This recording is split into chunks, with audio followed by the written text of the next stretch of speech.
Hello and welcome to the Special Moves podcast. This is episode 13. My name's Mike Williams and these guys are Liam McKelvey and Jake Kolkowski. Hello. Yes. You alright? Yeah. Yeah, good. Not bad. Thank you very much. How are you? I'm alright also. It's been a busy week for games, a lot of stuff. We've been playing a lot. Except I haven't really, all I've done is play Spyro.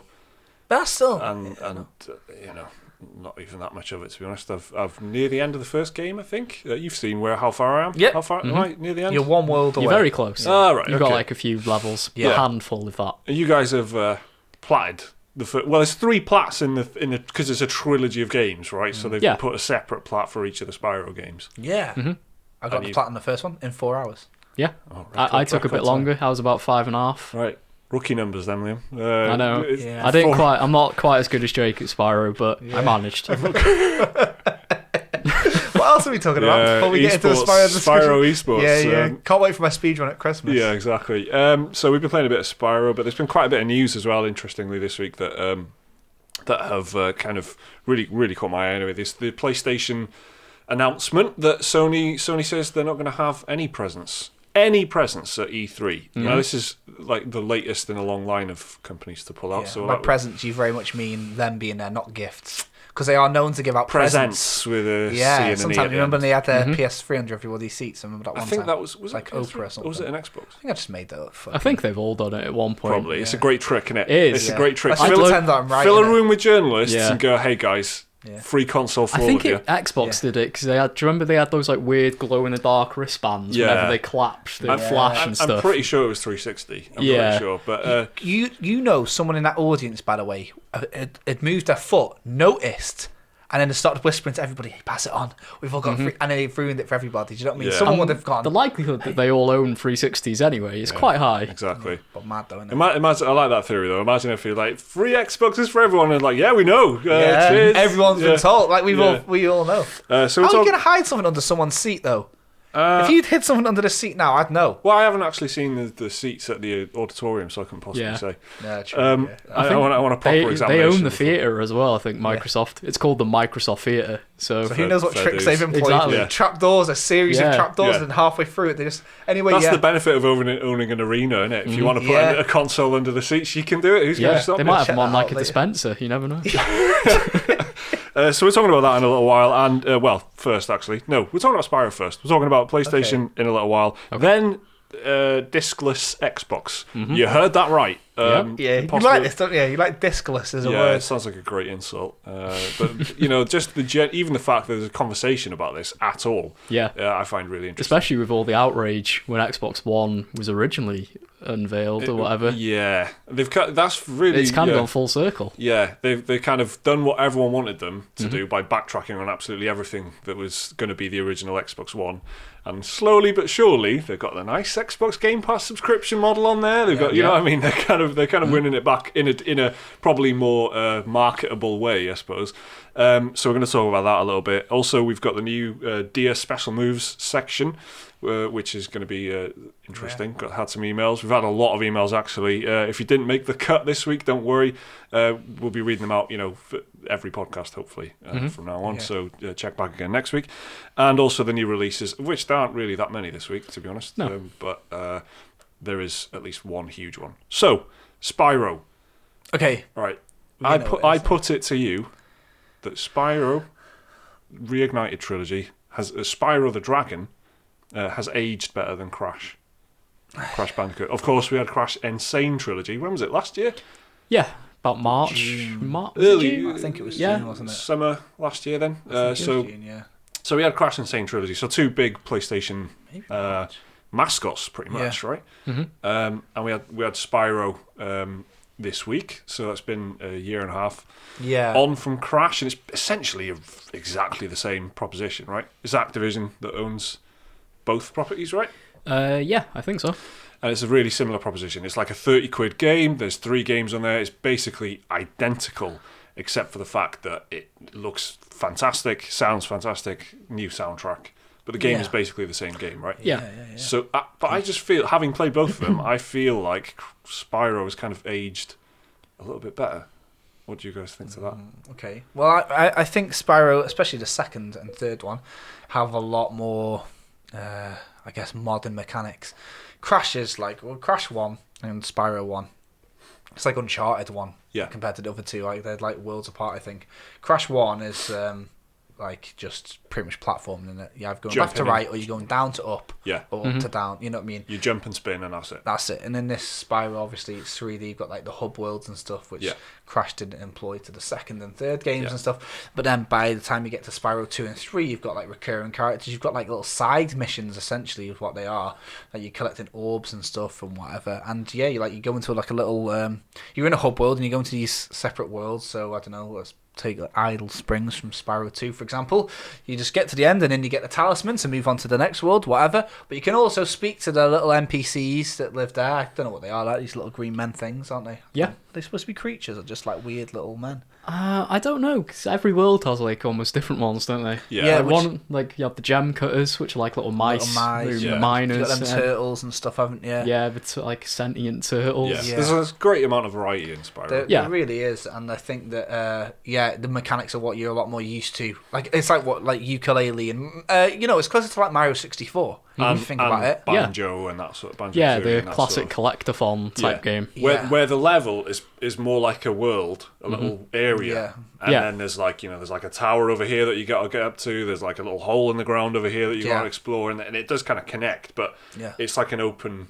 It's not like a course that you travel along. It's not like it's not like a linear course that you go down. You just kind of. You're dumped in the middle of it, and then it feels more like an open area that you can explore. Yeah, exactly. So I guess Spyro 1 had that in as well, but I guess Spyro 2 and 3 really took cues from... And you had mini-games and stuff. Banjo-Kazooie and Mario 64, so the Nintendo Super Special. Whereas Crash is like you're saying, linear. Like, you're not going to be going back, really. There's like time trial modes and stuff, and you've got your occasional things, but Liam's got a very good counterpoint, which I can't disagree with because... Well, I agree counterpoint. So I do agree. I think Spyro has aged better than Crash, but my personal preference is still Crash over Spyro. Right. And it's not that I don't like Spyro. I love Spyro, but I just like Crash a bit more. Yeah. And for me, it's just like, it's a bit more memorable, a bit more iconic. Exactly, like, Spyro, I was saying to you before, like Spyro 1's villain is Nasty Nork. Who remembers Nasty Nork? But everyone remembers Dr. EastEnders character. But everyone remembers like Dr. Neo Cortex, whatever. Yeah. And it's just like, it seems to be a bit more memorable, stuck in the mind a bit. Yeah. I kind of have a strong urge to have a Nasty Nork t-shirt now, though. Yeah, exactly. Yeah. But it's like most hated under it. Yeah. Same with like the bosses as well. Like Spyro's got Toasty, the goat, and shit like that. But then, Crash has got Papu Papu, Ripperoo, Tiny the Tiger and all that. They're just more memorable to me. we got Ripperoo. He's right though, isn't it? Crash is more iconic. I mean, also the difficulty as well, right? So this is Crash is harder. And Spyro is an absolute cakewalk. It's not even, it's just an extremely relaxing game, if anything. There's a couple of my favourite bits in the game are the kind of course, in the first one anyway, the courses are the flights where you've got to, but I like it because, but then challenge, aren't they? That's why time trial. And you take a run at it multiple times because then you get a feel for like the best route for going around the area, because when you get that all-in-one bonus, it's very like satisfying. And you do it just by like kind of, what's the phrase, like the whiskers hair, skinnier teeth kind of thing. Like you just do it. Like you just about do it. There was a phrase that's got whisker and hair in it. No, you're right. Yeah, because you were about to give me shit, but then you were like, hang on a minute, he's onto something there. But you just about make it, and it's like a quite satisfying thing where you just kind of scrape through and then you collect all of them. And obviously you're flying, so you can't touch the ground. So there's all these like challenging elements to it. Whereas the rest of Spyro is just, like all the enemies go down in one hit. It's just a matter of, do you charge at them or blast them with fire? And the answer is normally like, have they got metal on? Yeah, exactly. Yeah. Or are they massive? And if they're massive, most of the time you can blast them with fire, because unless they've got metal on. So it's quite a simple game like that, but it's just a kind of satisfying experience to just jump in there, and it's so, like in the Reignited trilogy, it's so like well animated and slick and stuff. It just looks really nice. Yeah. So it's a nice time overall. But so do you buy my thesis then? Spyro is has aged better. I think you can get more time out of Spyro 1, 2, and 3 than the Crash trilogy as well. So if you're looking for that hour metric thing, it's a better value proposition. But Crash has got a lot more iconic characters. I mean, it's fresh in everyone's mind, Spyro, but let's say a year ago, before people were thinking too hard about it, how many Spyro characters could people name? Probably 3, and it's probably Spyro, Hunter, and then one other that'll change person to person. Ripto, maybe Ripto, could be Zoe, could be Fiona, whatever. But everybody can name 3, 4, 5 Crash characters, innit? Everyone knows Ripperoo, everyone knows Cortex, Coco and Crash, everyone knows them too, isn't it? Yeah. So that's it. And then you got whatever, Pappy, I remember, but we were going for it recently. Yeah. And the music in Crash is superb and really, really memorable for me. That's what I love. Yeah, Spyro's not... It's okay. It's like quite nice, but it doesn't. The music, you mean now? Yeah, but it's not like earworm stuff. It's not like it doesn't stick in your head or anything. Good ambient stuff. Yeah, and you can, I think, in the menu change it to the old soundtrack. Yeah, which is a nice touch. Crash had this very percussive, isn't it? It's more about rhythm than melody, and it's like all these, these crazy steel it's drum a game stuff. about speed as well. Yeah, and momentum, and just like the whole setting of it. So I think more people would know the Crash theme, the Spyro theme as well. I don't even know what the Spyro theme is now, and I've just played the first one. 100%. Agreed, but I do know the Crash. I can hear it in my head. Yeah, right now. exactly. And I even know the Crash 3 one. I can differentiate between that. Well, if I said what's the difference between Spyro 1, 2, and 3 soundtrack, is there even soundtracks? Yeah. So Spyro, like I said to you a couple of weeks ago, and I've said it lots of times before, the first game I ever 100%ed was Spyro 2. Yeah. So I'm going to go and do it now and see how my patience has evolved since childhood. Because already I tutted, right? Because I did the first 100%, brilliant, because you can go into level 1, 100% level 1, go into level 2, 100% that, blah, blah, blah. Yeah. It's not as easy as that in Spyro 2. So the first level, Glimmer, with the gem cutters, the mice, some of the gems are up a ladder, but you need to unlock climbing later on and then come back. So you can't just one and done Which you don't get until you beat the first boss. Yeah. I remember. Exactly. And so you've got to pay money bags to learn it. Which is the kind of thing that, like the Lego games really jumped on. So Lego games are probably the most enduring, kid-friendly platformers that we've got at the moment. And they love that. Like, you've got to play the level about 4 times. Exactly, and it's really annoying that, because it's like you have to collect gems to get money bags to give you the unlocks and the level ups, but you don't really want to be collecting all the gems on your first run, because you can't 100% levels anyway. Yeah. So I'm like, oh, am I going to do it or am I not? But I have to just get about 80% on all levels and come back and mop up, which has already annoyed me. But as a kid, obviously, I didn't mind. But already I'm like, because Spyro 1 was just like, I didn't leave a world till I've done it. And it's as simple as that. Yeah. And you got a handy, exactly how many gems you need, exactly how many dragons are there to be freed, if it's like them eggs, there's 2 of them eggs, Yeah, exactly. So you know exactly what you need to do before you can finish as well. Yeah. So bottom line is, though, we've all played Spyro this week. And it's quite nice. Yeah, I'm enjoying it. Interesting to see what the sales will be, because I think they'll be strong. Me too. Especially in the run up to Christmas, because it's cheap as well, and it's discounted. Just being 10-15 quid cheaper than the rest makes a huge difference, and they've got that big fat 3 games in one on the box. £10 a game, it works out, doesn't it? Exactly. Yeah. I don't know how many games are actually on the box. So do you have to download them? Because I know that mine have to install. Oh, on the disc. You get one, don't you? Mine had like a 20 gig day one patch. It says when it loads up, or when the vanilla version loaded up before, because I clicked it straight away before I'd installed the patch. It said some levels are only available online. So does that mean that the first couple of levels of Spyro 2 and 3 are available and the rest of the game unlocks? Like when you do a partial download, or are they completely locked off? Because it had some levels, not some games. Well, I'm pretty sure that they're not on there at all, because it's grayed out on the on the menu. So you only got Spyro the Dragon because I was downloading it in the background, because I was downloading something else as well. So it was like, it wasn't downloading quickly, but I jumped in to play it, and then the next time I loaded it up, it still hadn't downloaded, and I only had Spyro the Dragon to play. So I'm pretty sure it's not even on there. Yeah, I've just waited for the patch, so I don't know what it was like just booting up from the disc. I guess it's technically accurate to say some levels. There's some levels. the 100% of the levels from Spyro 2 and 3. Yeah. There may be some gameplay. It does have the warning on the front of the box as well, saying requires content download. Yeah. and that ain't no joke. But yeah, so that's Spyro Reignited Trilogy. It's just good, isn't it? It's good. It's not. Yeah. It hasn't blown me away. I haven't gone, wow, this is incredible, like I probably did with Ratchet and Clank. But Ratchet and Clank's the first time I'd really seen anything like this. And it's just good. It's just a good, solid kind of remake, and that's what it is. Yeah. So, good. PlayStation no show at E3. What was when you heard about this? Right. So, bottom line, Sony is not bringing PlayStation to E3 at all next year, which they've been dialing back on a lot of this sort of stuff. Like E3 this year was quiet, wasn't it? Yeah, they did the big focus on the 4 games, right? Yeah. They did Spider-Man, Ghost of Tsushima, I can't say it. Ghost of Sushi. That's how you should remember it now. Great. All right, that one, method. yeah. Well, I can't even remember what else they did. Was it Days Spider-Man? Gone? He said that already. Spider-Man, yeah. Ghost of Tsushima. Spider-Man. Days Gone, and Ghost of Tsushima. No, yeah. It is. They did 4 games. Yeah, they did 4. What was the 4th game though? I can't remember. What was it? It's lost me. I bet that was Maybe great it's better if they're not there next year. Do you know what I mean? No, it probably. Nah, they showed off a bit of shit, didn't they? Neo, Sekiro. I think. They did some cool reveals like Resident Evil 2 remake and stuff like that. But it was quite. It wasn't an Xbox conference. Oh, Last of Us. That was it. Last of Us Part 2. Oh, they did that big extended demo. Is that the one with the kiss and then the neck stab? Yeah. Okay, classic. From Video tender games are so moment to complicated. brutal violence.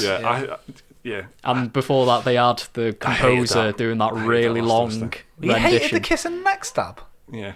I loved it. Because it was like, she's like, Go on. okay, all right.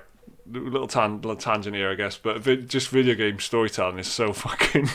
It's like it wasn't exactly subtle, was it? Yeah. No, it really isn't. It's just like I get what they were trying to like contrast the human emotion with the horrific violence. But if that was in a Gerard Butler film, people would go, "Ha, fucking Gerard Butler films, they're so shit." If that exact thing was in a Gerard Butler film, the camera panning to that. And then her have like an emotional tender moment, but she's thinking about the time she's fucking slashing people in the throat. It's just, I don't know. I just thought it was like, it's just stuff like that is really heavy-handed. I just thought it was better than a loading screen because it went straight to gameplay, then, didn't it? So that's what I liked. That they just used that camera thing to they used the back of someone's head to go from the cinematic to the gameplay dead smoothly. Sony yet again using all the fucking techniques they've got in all their games.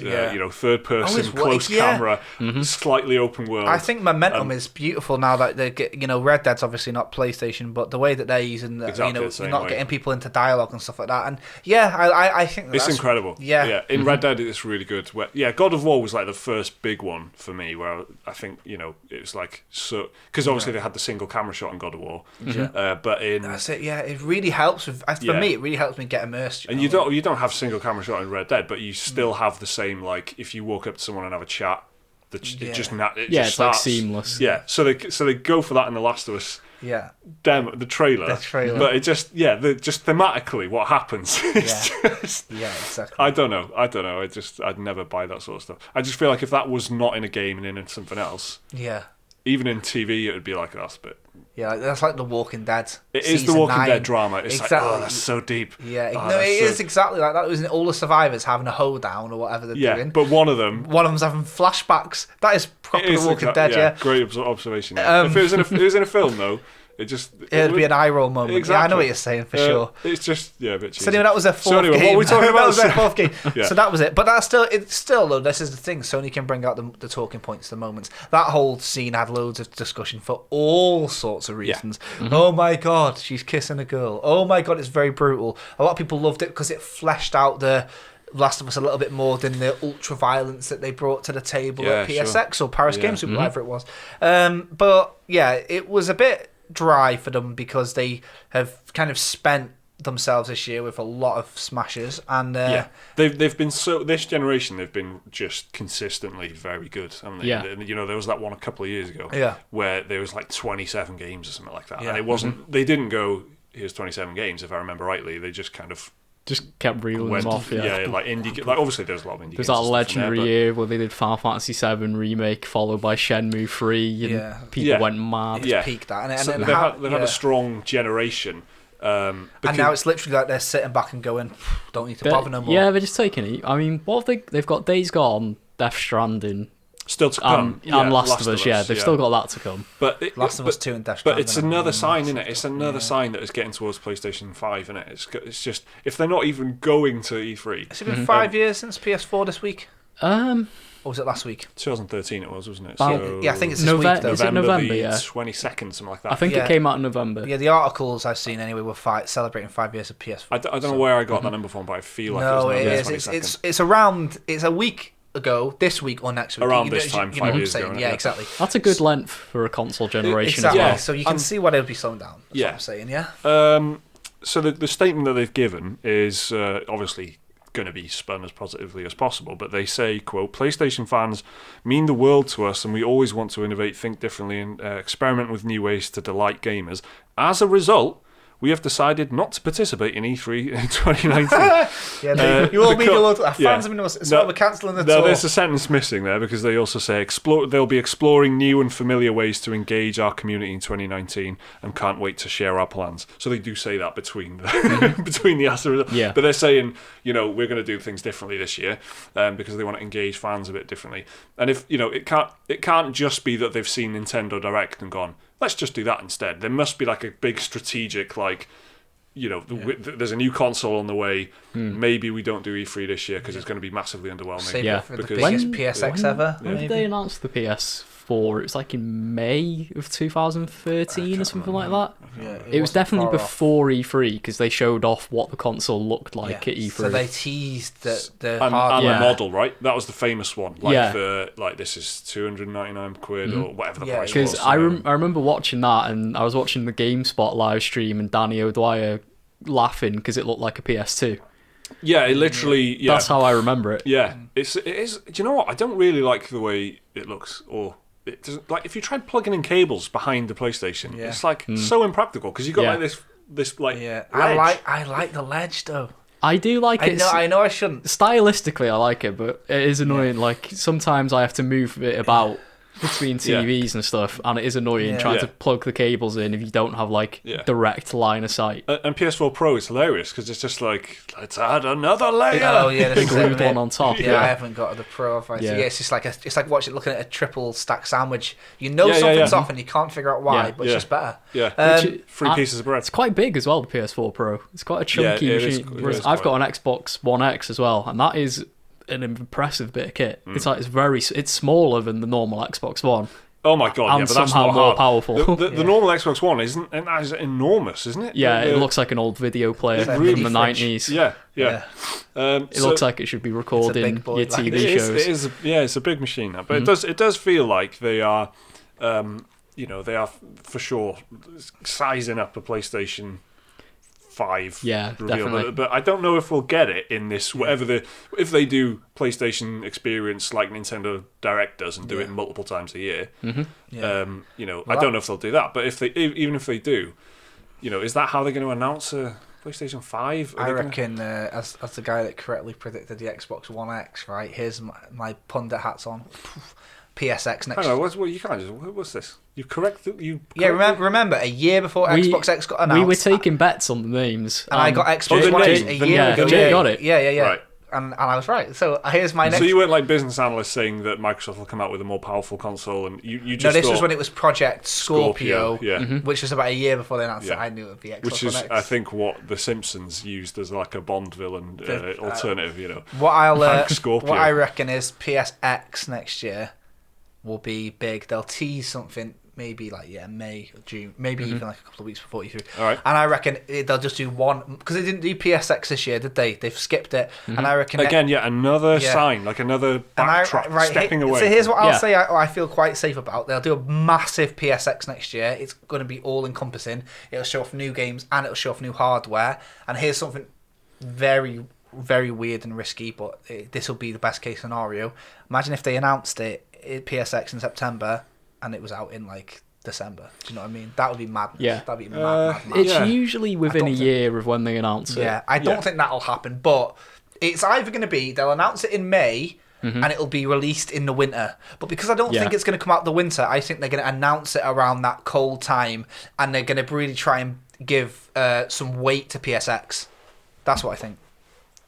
ultimately what they want is for them to have full control over the whole experience, and they'll want all their big reveals to be at their own thing at PSX, so they need to give it more weight. And how do they do it? Avoid E3 one year, and then when they do the next PSX, make it massive, announce a new console for maybe next year, but then that way people aren't looking forward to E3, they're looking forward to the next PSX. Because remember last PSX when they announced this, it says that's all I need to do, make one super memorable, and then that'll be the one to watch next year for the fans. So that's what I reckon they're going to do. That's that's a fair prediction, I think. One that's interesting me, right, is PlayStation Now. And because, we've been talking about this on the channel recently, but that is such a huge part of the market of the industry now. Like, it's just like a big piece of the pie that, I guess it's going well for Sony. Like PlayStation going better Now, than anyone else. 52% of everybody is Sony. Yeah. So do they like double down and like try and somehow bring a new focus on that on PlayStation Now? Because like Xbox Game Pass is like a big thing now. It's like a very serious proposition now, and you've got Origin Access, Premier, and stuff like that. I don't know if they'll kind of how they would go about doing it, but like some kind of PlayStation Now model.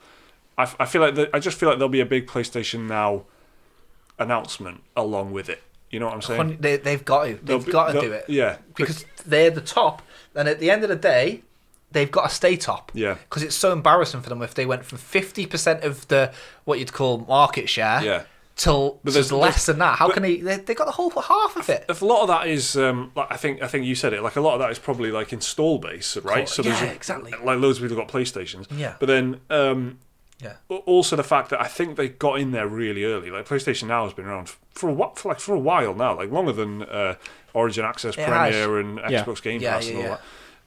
So they've kind of got a big customer base, but like they could build that to be better than what it is. Like it's currently a subscription model where you stream games except for PlayStation 4, except for the PlayStation 4 games that are on there, which you can download. Like they might move more into that territory of like early access and all that sort of shit, and get PlayStation 2 games, PlayStation 1 games that'll run because they want to capitalise on it. Yeah, maybe they're going to do what Xbox are doing and saying all Sony exclusives will come on that. Yeah, and how many? Which would be massive. Because that would be massive. Sony exclusives are nothing to fucking. Do you know what I mean? What would you have had this? Yeah, what would you have had this year? You'd have had God of War, Detroit, Spider-Man. You'd have had that's 3 AAA games right off the top of my head. Like they would have just had. Don't even talk about this generation because it's just fucking insane. So you're right. You're totally right. I reckon they got to push that, and you could be right about they aren't doing as much as they could. They've got a big piece of the pie just because they've got a bigger install base. Yeah. I reckon as a percentage of owners to Game Pass, I reckon more people that have an Xbox have a Game Pass. Like I would say, like I don't know, let's say 30% of everyone that has an Xbox One has a Game Pass. But I would say about 10% maybe of PlayStation owners have PS Now. But because there's more of them out on the field, there's a higher number in it. But that's what I'm saying. Like that conversion, I would say Xbox has probably got a higher one because it's well superior. So PlayStation, it's quite expensive. That's the prohibiting thing for me. I'm not a fan of PlayStation Now at all, as it is. Yeah. And I just don't feel the library's big enough to justify £13 a month. Yeah. And the fact that it's tied to streaming on top of PlayStation Plus. I'm not convinced by it at the moment. So that I feel like there's still a long way they can go to convince people that it's worth a lot of money. But that's going to be a big part of the announcement, whatever it is. So generally then, it sounds like that none of us are kind of concerned about this. We're kind of seeing it as good news. Yeah, but I'm gutted that it's not going to be there. I love E3. I love the spectacle of it. Love getting around with my mates, having some beers, having some pizza. It is a bummer. Yeah, man. And I still get excited about E3. Yeah. Yeah, exactly. But it feels like so many people are backing away from it now. I know, that is what has made me gutted. Because I love the event. I love the mark on the calendar. Yeah. And if Nintendo were going to start showing less, EA is going to start showing less. I mean, me and Liam were like texting each other throughout Xbox's thing, and it's fucking good, man. Yeah. Xbox had a great show, and I thought Ubisoft the recent one, or E3, you mean? E3, right. Yeah. Not the Game Pass one, not that. Right. But that's great, and I'd love it if everyone was doing it. Everyone brings their A game, but it's just going to be like everyone's trying to do their own thing, and it's kind of weird. E3's ending up more like Comic-Con every single year. Yeah. less good for the people that are watching from the foreign countries. You've still got like Bethesda, who Bethesda this year were really excited about their E3, and it was quite good. Like, but it's pre-rendered trailers. They might as well have had Comic Sans saying fucking Elder Scrolls 6. Yeah. They might as well just announce Elder Scrolls 7, 8, and 9 while they were there. Do you know what I mean? What, just fucking in a different pre-rendered background. Yeah. What did they actually show off? Fuck all. Bethesda E3 this year almost felt like, in retrospect, it almost felt like they'd spent months going, this E3 is going to be amazing for us. We're really excited about it. Yeah. And it was quite good. And then they were just sitting there like maybe 2 days before going, this isn't enough stuff. We cannot justify it. And then they've gone, like, just go Elder Scrolls 6. Just It's like if you've not got your kids enough stuff for Christmas, so you just write on their card and we'll go to Disneyland later this year. And here's 20 quid. Yeah, no, but not even that, because that's actually giving them stuff. Because I promise of a holiday next Christmas. Yeah. Next Christmas is going to be huge, mate. Disneyland, soon, wink face. That's what it was. Yeah. So, anyway, that's E3. But at least they turned up.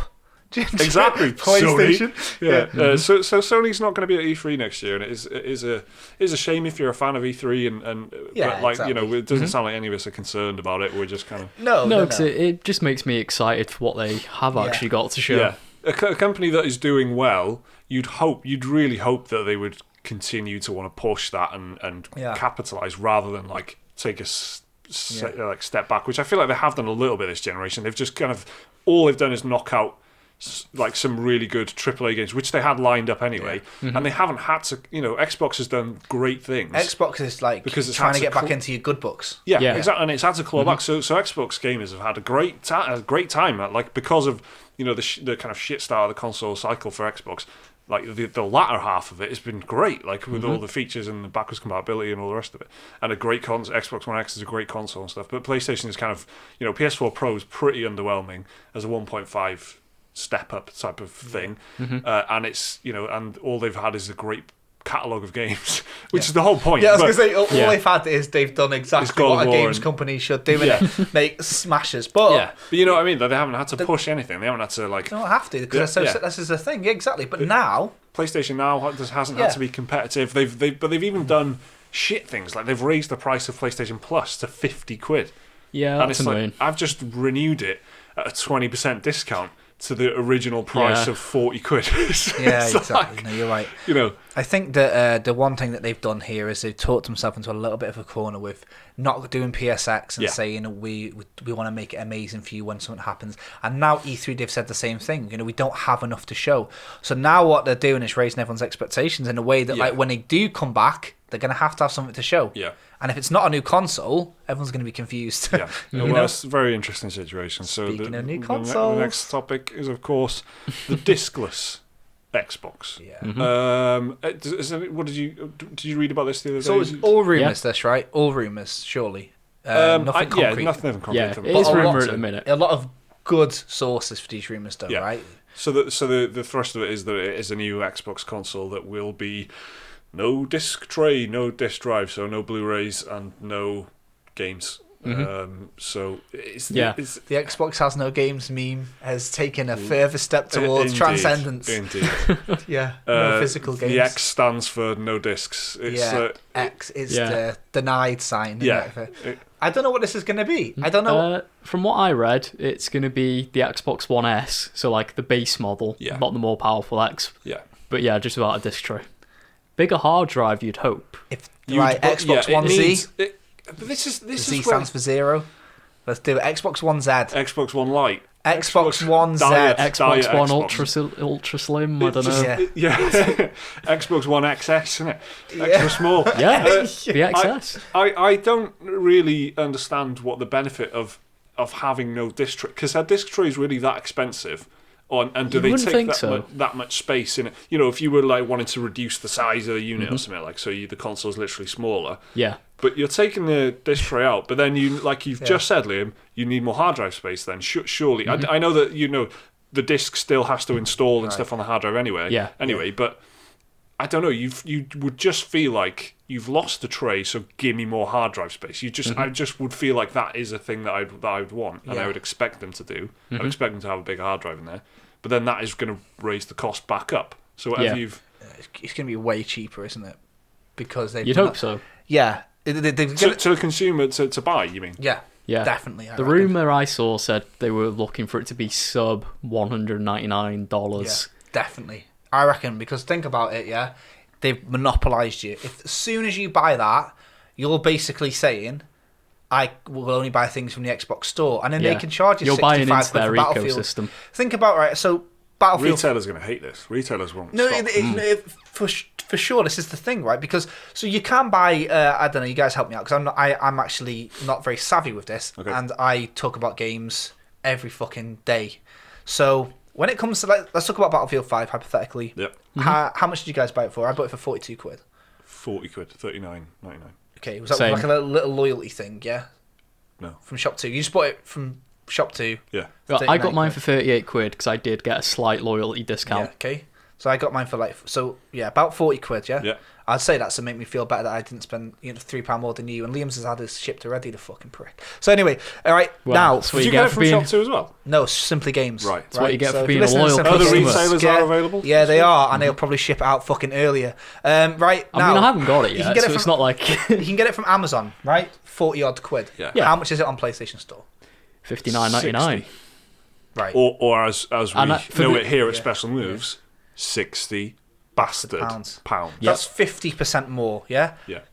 Every single game you buy, imagine that's 50% more. How much money are they fucking making off you there? That is why they're going to sell it cheaper, because for 3 games on, they've already made that money back. And where else can you buy digital codes? This is what I was going to ask you. You can buy digital codes at physical retailers, but they're the same price you can most buy of the them time. on various websites. Yeah, you don't want to buy them from fucking grey market shite, do you? Get King's winning G2A and all that shite. You get robbed.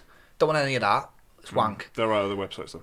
Okay, but you can, right? I don't know what the legality of them are, but... I know you can... Amazon sell Xbox codes. They do, yeah. I tried to buy... Literally anyone who sells games will probably sell codes. Will probably sell because if you go down to your local game or whatever, they'll have like the cards that you scratch the silver bit off and get the code. Yeah. I'm trying to think what it was that I was trying to buy digital on Amazon, and it had sold out.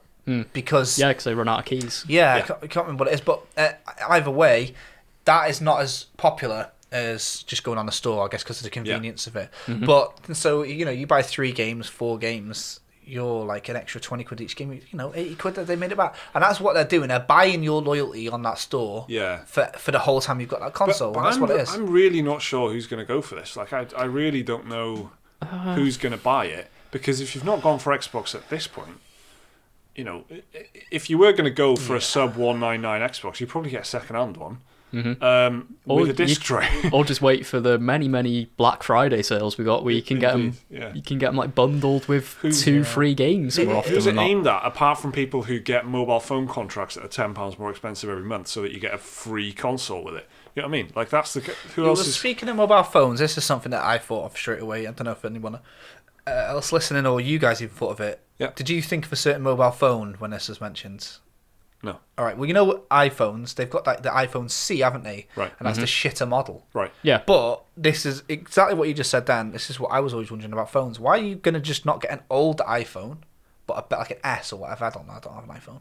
But I think that the S is like a decent model, and 4S or whatever, yeah? I think if I remember rightly, there was an iPhone 5, there was an iPhone 5C, which was the shit one. But you could just get a second-hand 5 or a second-hand 4S for like the same price, and they pretty much have the same specs. So they're releasing this like mid-tier new thing, unless it's like for warranties and stuff like that. Well, I don't get it, because you're saying an S and X, you could get a second-hand on eBay or whatever. It must be for people that need new, want new. But even not having the tray though, that's quite a big compromise on a thing that relies on.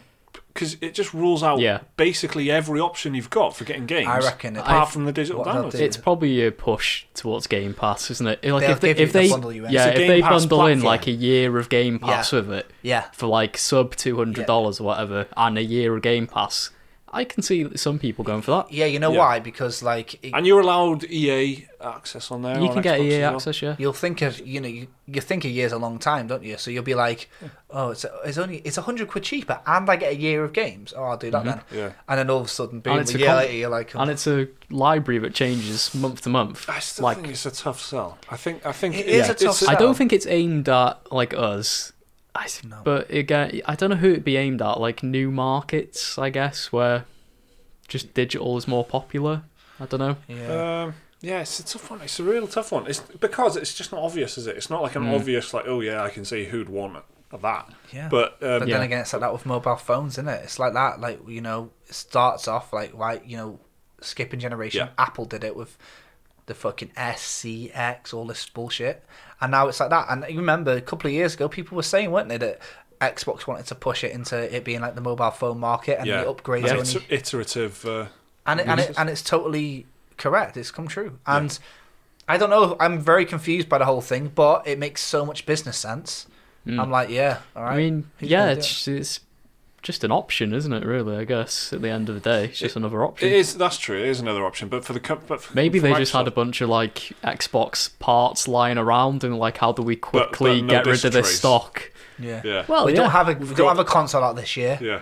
Do you know what I mean? Like, do we order 10,000 disc trays, or do we just make this one without disc tray? If you remember the PSP, there was like 7 different models of the PSP. Yeah. Most of them functionally identical. Yeah. But I don't like that. I don't like that with PlayStation, where there's like different, unit model, like SUH J003 PlayStation 4 is different to the one that's like. Do you know what I mean? Yes. Do you remember there was a PSP called the PSP Go that was entirely digital? Didn't have the little disc drive on it or anything. Was this the one that flipped up? It was like a slide-up phone type thing when they were popular. A design that aged horribly. Yeah, when every phone had a keyboard and shit like that. Yeah. It was kind of like that. But and you couldn't get some of the best games on that, like Crisis Core on the PSP. That was physical only. You couldn't play that on the PSP Go unless you hacked the thing. But it's an odd one. It's because it's not obvious. But anyway, those are the kind of reports going around at the moment. It's a glimpse into the future. Yeah, it could be a discless Xbox console, and also there's the fact that what does that say about the next gen? Is that something that all games companies are really interested in? That'll be interesting. I think we're really shaping up. We're really getting the kind of feel for what the next gen's going to be going towards. That's what Ubisoft are going for. They've put a lot of money into like whole cloud infrastructure and subscriptions and stuff like that. All their games are like. Online models, and even single player only ones, like Assassin's Creed Odyssey. Still got like the live elements to it. Massively live game. Very, very interesting. So let's move on to the new podcast feature, Dear Special Moves. Should we just make a jingle? If you want. I feel like we should have like a nice little jingle. Let's just. I feel like it needs to be quite. I feel like it needs some string instruments, and it needs to be quite relaxing and kind of like really old-fashioned British sort of. But not very long. Maybe like 5 seconds. Yeah.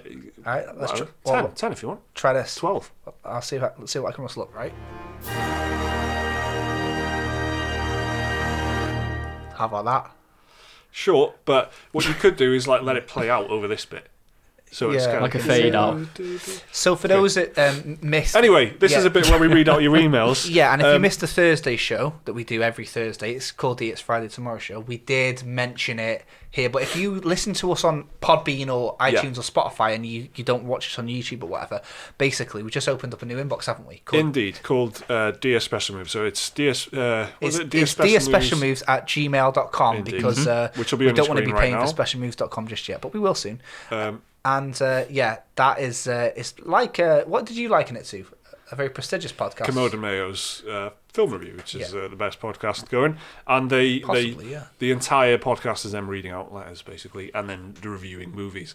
But it's built. The whole show is built around. And I really like it, so I just thought we'd chuck in some of this in our. So you thought, so the established citizens that listen to Commode and Mayo's podcast have a lot to say about a lot of art and moving films. So we opened up our own inbox, dearspecialmusic@gmail.com, where you, our fellow listeners, can send us whatever ails you. Really, you could send us problems that you want us to solve, questions. Just maybe you've got a very passionate statement that you want to just raise topics. Raise the roof basically, and we'll read them out. A lot of you did show us a glimpse into hell with your. There's some absolutely deplorable people. I don't want to read out the thing, but I just want to say to Woody on Patreon, that is a horrible email. Right. And damn, man. That was really... Anyway, yeah. So we got a lot of good ones as well. Oh yeah, I know what you're talking about. Yeah, okay.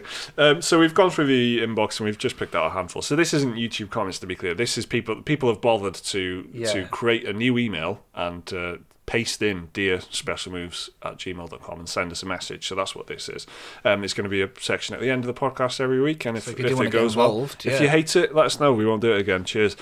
Okay, so first one, this one is from, well, actually, I'll read it first and then say it's from. Dear Special Moves, I would like to hear what your opinions are on stretching a game out with post-launch content. On the one hand, it's pretty good as it keeps you involved and entertained for longer. But on the other hand, you could argue that if you pay full price, you should get the full product. Personally, I'm a fan of post-launch content. For example, Assassin's Creed Odyssey, I finished the main story and the side quests, but the weekly and monthly addition of new quests and quest lines have been great in keeping me entertained. If they had been added from launch, I'd probably have finished the game and shelved it until an expansion comes out. From your biggest fan in South Africa, Herman de Waal, I think. Thank you very much. It's a W. Herman de Waal? De Waal. I think it's pronounced the V, right? Don't know. It's I'm going to go V. Yeah, Wales are playing South Africa next week in the rugby. This week in the rugby, actually. Good luck to you, Herman. Good luck to you, Mike. Indeed not, Herman. May the best team win. Not good luck to you, yeah. Well, good grilled meats in South Africa as well. But I was going to just not say that. What about them grilled meats? Grilled meat from South Africa. Cheers, Herman. Yeah. Cheers, Herman. So what do we reckon? Maybe it's something I can try. I don't know. Post-launch content, yes or no? No. I'm a bit mixed bag on it, just because I've played some really good post-launch content, and then played some really bad post-launch content. Yeah, it depends how it's implemented. Like recently, like I've been playing Spider-Man's recently, and that's good. But then I've played some utter tripe as well. Yeah, I think the idea of having live games is like, I do like a good live game. I do like Destiny. I do like The Division. I do like it when that is what the game is. So I did like Ghost Recon when they did the recent little Splinter Cell mission. Yeah. That was fun. Sure. That was good. I liked that. What I don't need, right, is my single-player games being live games. I don't need Assassin's Creed Odyssey being a live game. So Herman enjoys it here. He's kind of gone back in and checked stuff out. I don't need that. I think these games are so massive anyway. Yeah. I'm not talking about like a big expansion or a big. Even The Witcher 3. That had this drip feed of like 16 DLC items, and then they had 2 huge expansions. Yeah. Fine. Yeah. Great. But like I don't need like the go over to this quest marker for this 48-hour boss that's going to be there, and I don't need that in a single player game. If in Destiny, you absolutely need that. That's what the whole game is. The game is a multiplayer live environment. Yeah, exactly. It's cool in Monster Hunter. That's a good one. Yeah, but again, it's another multiplayer game. It's a co-op kind of almost MMO feel to Monster Hunter that I feel like. But you've got... you're quite right. I just... for me, it's immersion breaking. I say this a lot. That's a lot of what my criticism is for a lot of these games is getting pulled out of it by this kind of stuff. And breaking immersion is like just like a basic crime. I think if you're it's like creative crime. It's like that's a glimpse into the dystopian future. Vote Mike Wales. Vote Williams. It's just the kind of thing that like you just don't want to do as a creative person. If you're trying to tell a story, you don't need like a microtransaction related temporary in-game boost boss bonus map marker that everything else in the world is looking one way, but then suddenly there's a turquoise blue icon saying there's that's Assassin's Creed reference, by the way.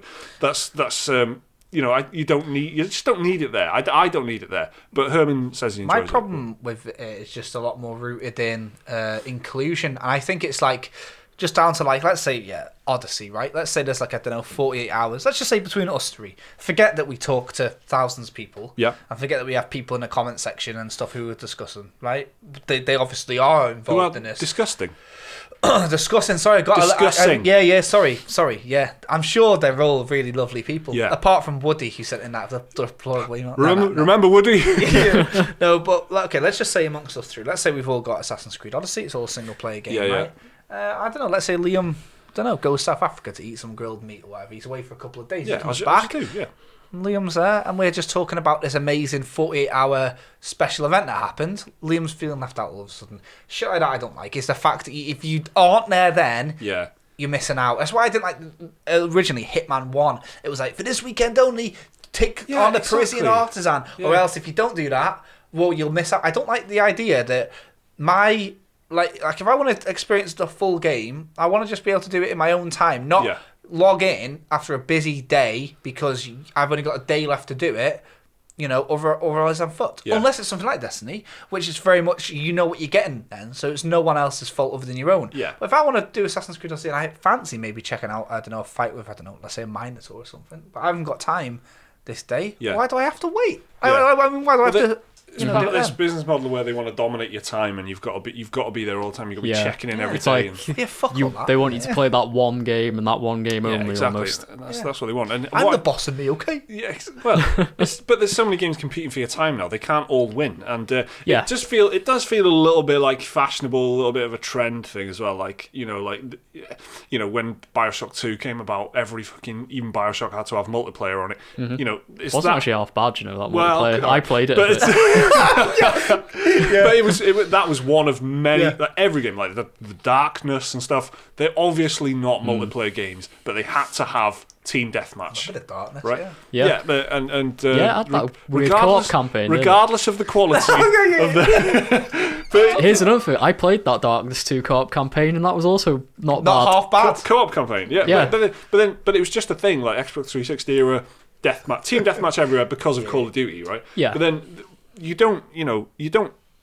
I don't think this is going to be the way of things are, and that's it. This is just like it feels like just a bit of a flavour of the month. Exactly. This is like a corporate flavour of the month. Like no one's going to look back on it and go like that was shit. Apart from someone.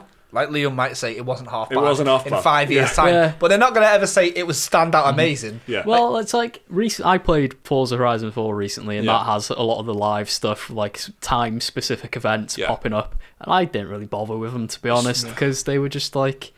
They didn't really give you anything, and I didn't feel like... I did a few of them, and they weren't any different from the normal events. Yeah, so I didn't really feel like I was missing out. In Assassin's Creed Odyssey, it's true. Yeah, there's like mercenaries in there that are just other mercenaries. There's God knows... And in Assassin's Creed Odyssey, they just run at you. They're just like running. They just like spot you across the horizon. and then they see you, and then they run towards you, right? And then that's basically what happens in these live events in Assassin's Creed Odyssey that I run into. There's just that again. But it's a bit shit. Anyway, thanks for the email, Herman. It's a huge topic because it's like it covers so many different areas. But I think I'm generally a fan of like expansions and live games when they are live games, when they're multiplayer games and stuff. But I just don't need it in single player. That's my thing anyway. Thanks for the email, George Angelo with the next one. Dear Special Moves, I was wondering whether any of you have been keeping up with Destiny 2 / its new expansion Forsaken. I remember you guys enjoyed it around this time a year ago and was wondering if you guys have still been playing it on and off. No, we haven't. No. Thanks, George. Although cheers, George. I've been looking into Forsaken, but it's not quite tempted me to jump back in yet. Yeah. Well, it's actually discounted on PlayStation Network now. And what a huge obstacle for me was that you had to buy the DLC. The old DLC. Yeah, so you needed Warmind and Curse of Osiris. Yeah, and I've got Curse of Osiris. I didn't have Warmind. Warmind is like 16 quid, and then the new expansion was 35. So it would have cost me over 50 quid to get into the new Destiny expansion. That's close to 60 bastard pounds. No, thank you. Yes, yeah. So I didn't go for it. But it is now discounted. Not counting the original price you paid for Destiny 2. Indeed, I've already bought that and a DLC item. And anyway, so I haven't got into it, but I'm probably the biggest Destiny fan out of the three of us. It's currently on sale on PlayStation Network for the like Black Friday sale, which starts now the Friday before Black Friday for some reason. So I thought this Friday was Black Friday and the sales weren't that impressive. But it's because it's not Black Friday. This is I only just found out from you now. This is a prequel. Because you've been texting me about Black Friday sales for about 2 days. Yeah. So this isn't. So the Black Friday. I like discounts. So this Friday wasn't Black Friday. I'm immune to all that. I don't give a fuck about Black Friday. And I all right. No. It's not my idea. No. But I mean, you guys have been talking. I don't give a fuck about. No, I don't care. But the past 2 days, you've been messaging me about Black Friday, and it was Friday. You don't like cheap games. It was Friday yesterday. No, I had to get them later, right? But so you're saying there's still another Black Friday to come? No, it hasn't been yet. There isn't another Black Friday. The only Black Friday is yet to come. So what was this Friday This was then? Grey Friday. So, this was Grey Friday. Sorry, I know this is really derailed. I honestly didn't know this until is the just now. pre-sale sale. Yeah. Then you've got Black Friday itself next Friday, or this Friday I genuinely coming. didn't know that. And then that Monday, you've got Cyber Monday. I've got another week of checking yeah. my Twitter, and it's fucking Games Radar telling me about fucking The hottest deals on mice. Yeah, fucking 2080 Nvidia cars, $400 off. I don't care. Yeah. Another week. Anyway, 20 headset deals to change your life. So what is the Black Friday So listen PlayStation to what I'm Destiny saying. 2 deal? Right, all I was saying was Destiny 2 Forsaken is now 26 quid or something like that on PlayStation Network, which is a much better price. Yeah. And it includes the Warmind DLC. Yeah. It includes the other DLC as well. It includes all the old DLC, as it flipping should have been from the start, right? Oh, yeah. But it's like, if you're gonna, well, it should have been if you're going to charge 35 quid. Was it last month or the month before that Destiny 2 was free on PlayStation Plus as well? Yeah, they've been pushing it really hard. So it's been It's even still cheaper free on PC, isn't it? and Forsaken has been even cheaper on PC. So if you're playing it on PC, and if you got Destiny 2 on PlayStation Plus, right? You just downloaded it, added it to your library. You've never picked it up. You spend 25 quid now, and you've got all that. That seems like a great deal. Yeah. And I'm a big fan, but I haven't got into it. But I think at that price, this is It'd be the rude time. not to. It's just one of them games that I just keep going back to, and I'll just check in for an hour a week, and it'll keep me happy. Yeah. It's obviously not going to be the same playing it on my own. Yeah, exactly. But it's. I've just got too much stuff to play at the No. moment. I know that you guys are well. I know that you guys are like sort of past it, but I love. We had a lovely time while it lasted, didn't we? Yeah, no, Destiny 2 I played Destiny 1 on my own loads anyway, and it's just like I just love it. I just love the music and stuff. Second most played game. And the shooting mechanics are just like crack, man. I've heard nothing, even in our circle, innit? Anecdotally, we've heard good things. Kale's of course, Kale, who we've got an email from. Kale, this next email. Thanks for the question there, George. So this next email is from Kale. We had 4 emails off Kale. I'm just going to pick one. Okay. So this email from Kale Hamilton. Dear Special Moves. It's Kale Hamilton again. I would love to see a Pokemon Saga episode where you go through all the Pokemon games from Red Stroke Blue all the way through, please. Lots and lots of love, Kale. Thanks, Kale. It's Pokemon series, Pokemon game.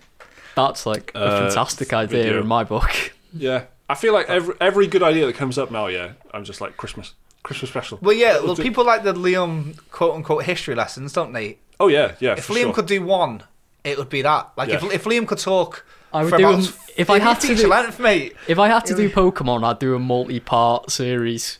Yeah, to do it justice. I would do each episode for its own generation. Well, we are each generation has its own episode. Right, people in our Patreon Discord were talking about like Christmas content ideas and stuff like that.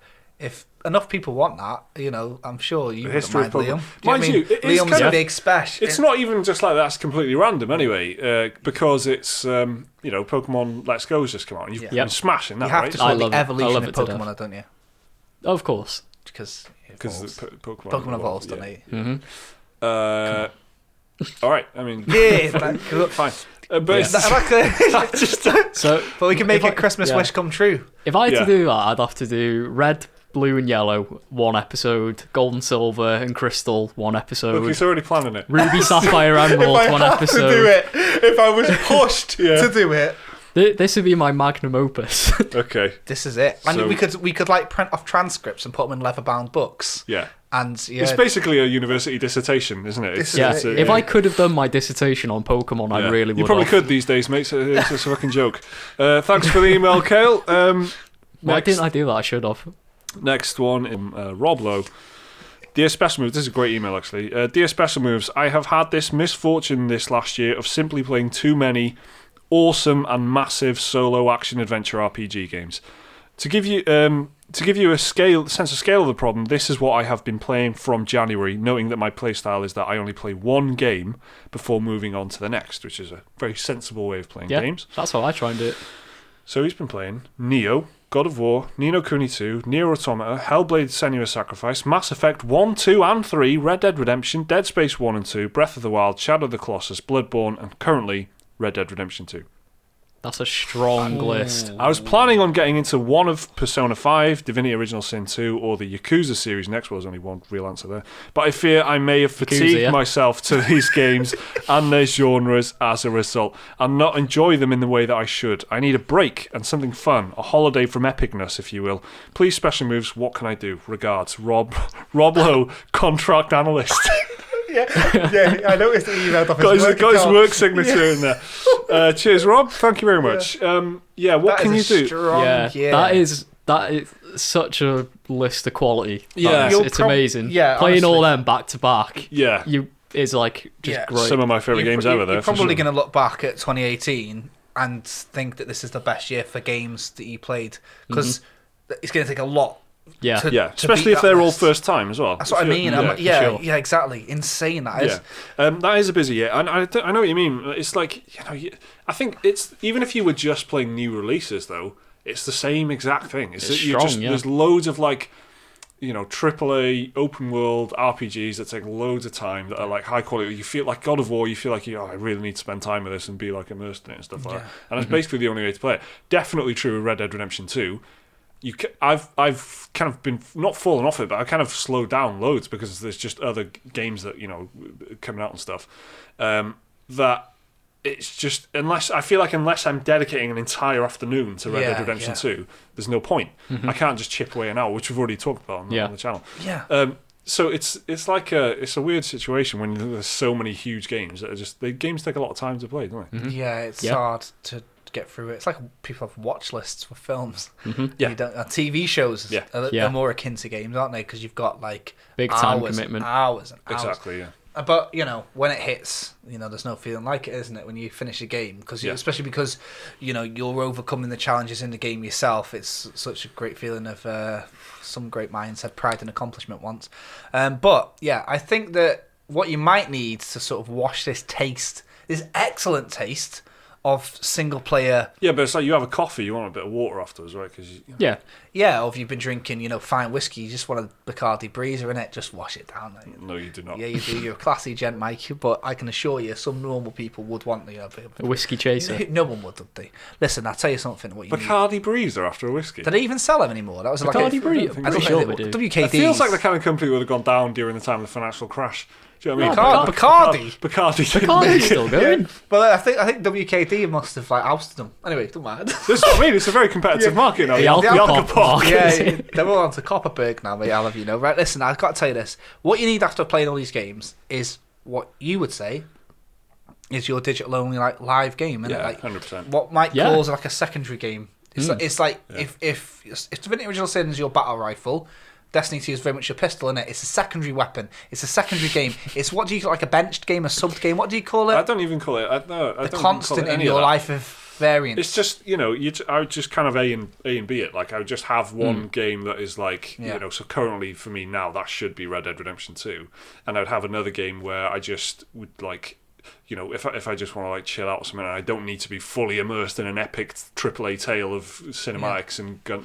So talk Rob through this process, because I think this is a very healthy diet for somebody like Rob who's been very AAA immersion based. Jumping from one to the next. Yeah, exactly. He's not had this side thing. So what is it? Why do you do it? Because it's just very light entertainment that is just really easy to. You could pour hours into it, you could pour half an hour into it, and you get just the same level of enjoyment out of it. Whereas if you pour half an hour into Red Dead Redemption, you're not getting the same as if you poured in 8 hours, because the 8 hours are going to be amazing, and the half an hour is going to be like, I'm not getting anywhere. So just get a good shooter or a good kind of any kind of live game that you're a fan of. It could be an MMO or something, or a lot of people play like PUBG and stuff like that. They're constantly playing PUBG and they're constantly playing Fortnite and they're constantly, anything like that you can just jump into and play. Something round based, or match based, cards, Battlefield, all the ones that are massive are big for that reason, isn't it? And play that for a long period, play that for ages.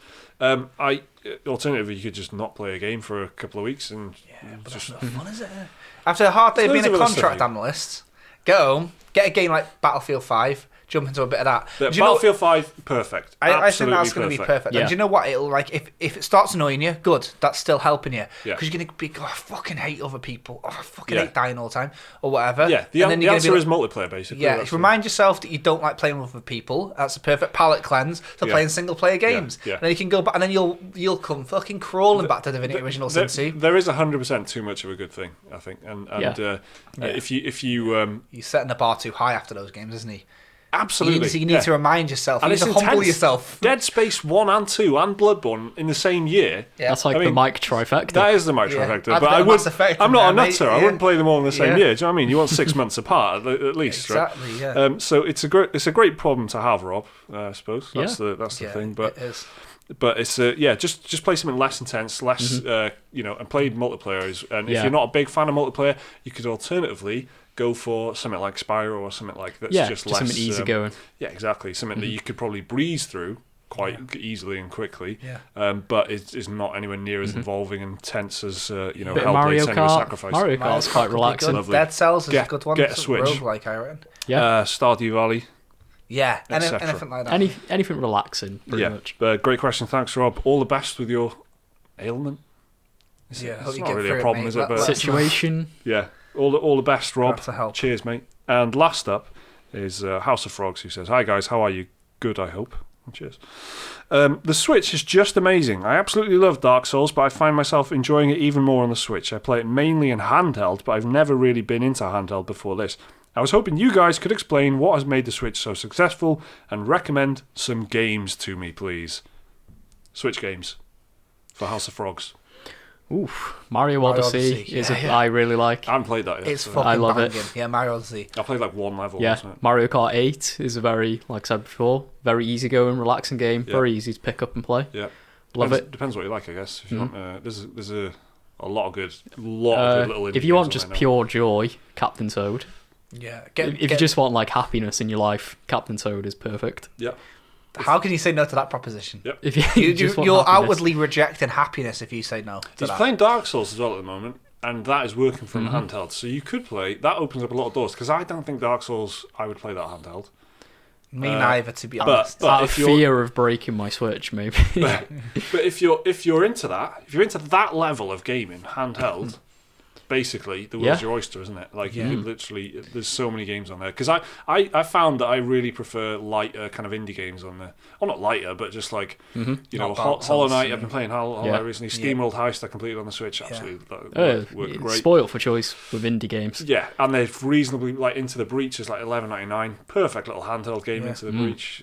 I'll tell you what. I don't normally really get like excited for the premise of something being in, like, Mike, you will quite often say, you can imagine things on the Switch better than me. Yeah. You were talking about Civilization 6. I think there's a slightly stripped down version of that that's just come out, I think. Same day as and you were saying that you could imagine but I think it's been announced now. We've got a press release anyway.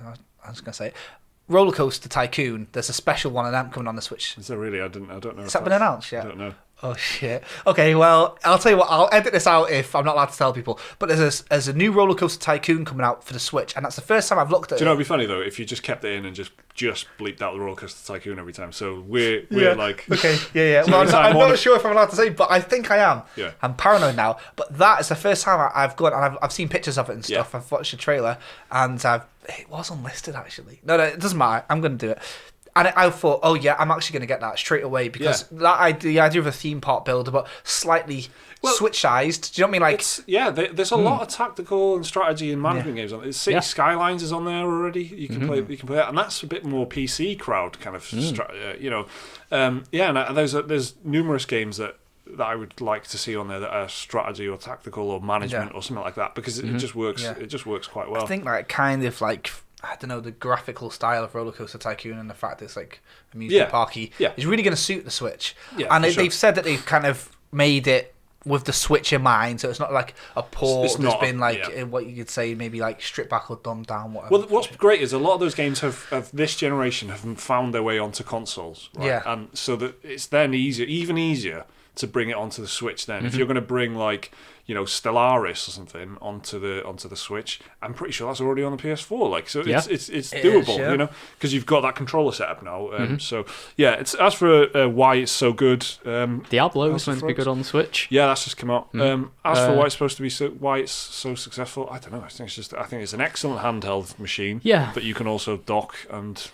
Because it serves multiple purposes. Yeah, and fundamentally, it's got good games on it. Yeah, it's just good. The problem with the Wii U is, I think that was a marketing problem more than anything. Yeah, people thought it was an add-on for the Wii. What is it? What even is it? Yeah, even though it did have good games, most of those games are on the Switch now. Yeah, so. It's Rollercoaster Tycoon Adventures. It's out on the 30th of November, so I'm allowed to say. But that's, that's so funny. But that's what that's what I was talking about. That seems like because they've got like an adventure mode in it or whatever, and like a story mode and stuff like that. I'd say these first party things though, the best thing about it. Nintendo know what they're doing. Yeah. It's their fucking house to Switch. Yeah. They're letting the indies in as guests. Just to pass the time until they come with the main events. And to be honest, I feel like they're letting a few too many guests in. To be honest, they aren't. Yeah, they're not checking ID at the door, are they? It's getting a little bit Steam Green like Steam Direct. You know on what? At the moment, you know what? Come on, man.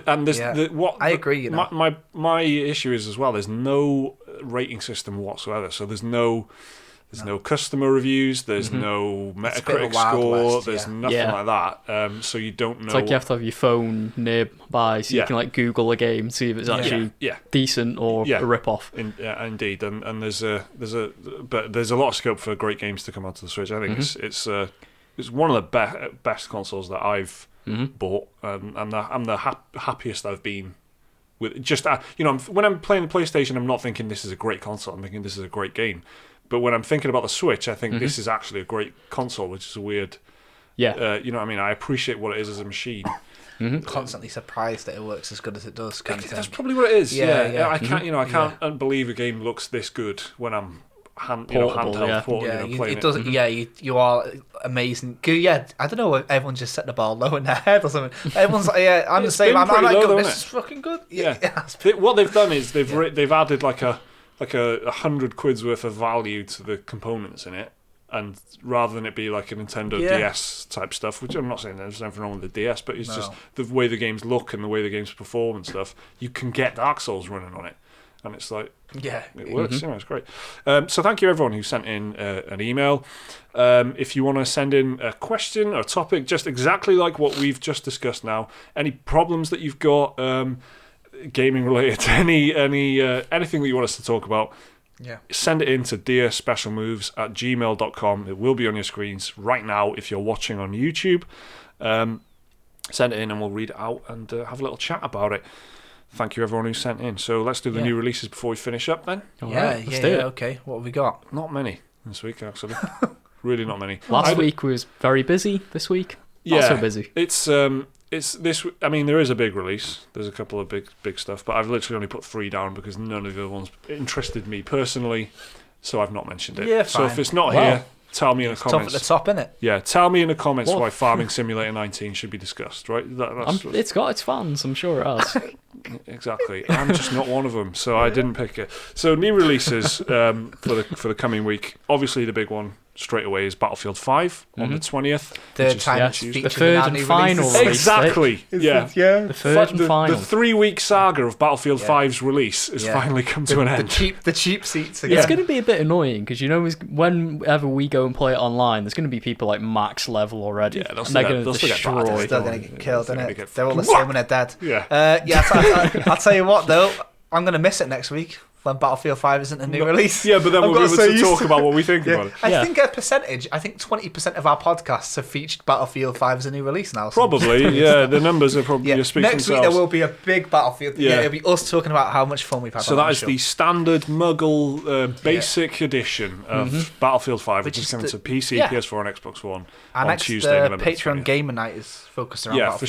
Yeah, for sure. If you're a patron or if you're not a patron, you're unaware, we do gaming nights and we play games. So the one that we're doing next is going to be Battlefield 5, which I'm looking forward to. That'll be fun. And that's out when? Tuesday, is it? Tuesday the 20th, yeah. So the day after this podcast, if you're listening on day one, Indeed. like a good fan. Thank you. I'm sure you should probably expect some further coverage on the channel over the coming week. Also, the same time, is Marvel Spider-Man DLC number 2. Yeah, I'll be playing this. The second one. Turf Wars. Turf Wars with Hammerhead introduced as the main big bad. Right.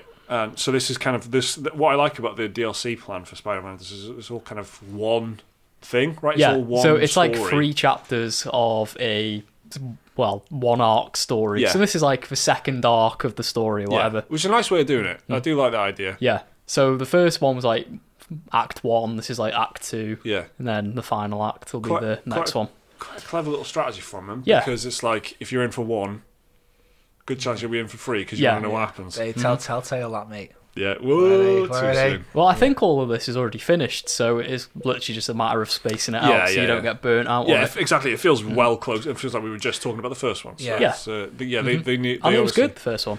Yeah, I remember you saying If you like Spider-Man and just want more of what the base game was, that's pretty much what this is, but with new characters and a new story. It's a good game, Spider-Man. Yeah. It's been picked as one of the Game of the Year options for the Game Awards, which I'm not. Yes. I'm not sure if I'd give it my Game of the Year, but I do enjoy it. Yeah, it's strong game, good game. Yeah. So there's more DLC for that coming. And the other one that I've picked is Warframe, which is coming to the Nintendo Switch on the same day, November Big 20th. one for a lot of people. Yeah, that's mad. I've been meaning to try Warframe for years, but just it keeps slipping me by for some reason. I'm definitely going to be playing this on the Switch. Yeah. 100%. I've played it on the PlayStation and enjoyed it. And the only reason I didn't was because it just kind of got eclipsed by the other things I was playing at the time. And it doesn't quite, for me, obviously everyone likes us, oh lol, just play Warframe whenever you say the word Destiny. But I was playing Destiny as well, and I just had, Destiny's just my game. Like, so I didn't need a Warframe-like experience on PS4. Yeah. But I reckon this would be a good jumping point for loads of people. For sure. On the Switch, I mean, remember when Fortnite came out on the Switch? You played shitloads of that, right? Yeah. And when was the last time you played Fortnite before that? So. Yeah, exactly. I installed it and didn't play it because people have been playing it for months. And when I played Fortnite and there was loads of new people, you could batter them. I could fucking level them. Yeah. I got like a victory royale on my second match on the Switch. I played it on PC. I've never. Big men on campus here, innit? I get destroyed on the PC version or PS4 version. Warframe is another opportunity for me to batter 11-year-olds. Yeah, well, it's actually there's a lot of single player material in Warframe. There's a lot of story content. Yeah, and it's got great mechanics, great like melee combat and kind of shooting. But there's it's just a nice and experience. It's completely solid free, gameplay, right? Totally free. Everyone who plays it flies the flag for it. It's the best. It's even got its own free-to-play convention. So it does actually. That's how big it is. Yeah. It's got What's its it called? TennoCon. Oh god, TennoCon Is what it's called, yeah. Warfest. Warfest is what I said. Yeah, it's a bit generic though. Warfest. Yeah, it's probably already like several arms companies that have got conventions. Warfest. Check out your. I don't know.